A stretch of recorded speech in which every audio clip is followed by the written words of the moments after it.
बिस्मिल्लाहिर्रहमानिर्रहीम। आप देख रहे हैं मीडिया पॉइंट 071।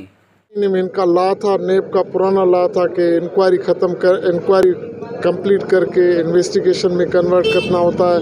रेफरेंस 4 साल हो गए, अब 5वां साल स्टार्ट होने वाला है, लेकिन अभी तक कभी इंक्वायरी, कभी री इंक्वायरी, कभी इन्वेस्टिगेशन, कभी री इन्वेस्टिगेशन के चक्करों में हम घूम रहे हैं।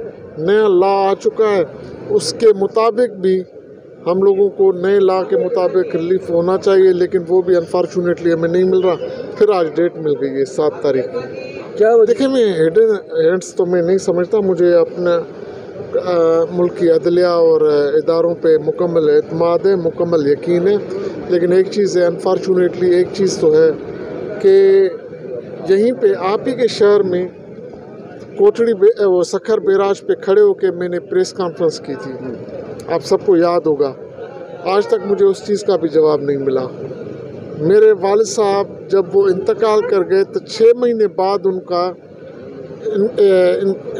इंक्वायरी शुरू की गई, जब वो इस दुनिया में भी नहीं थे।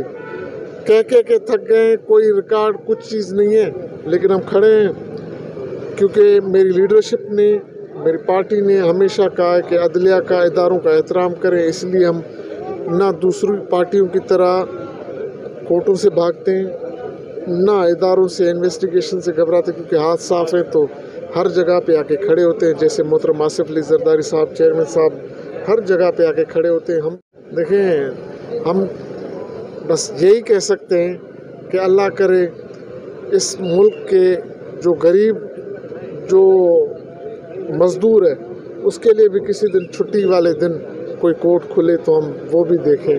Thank you very much.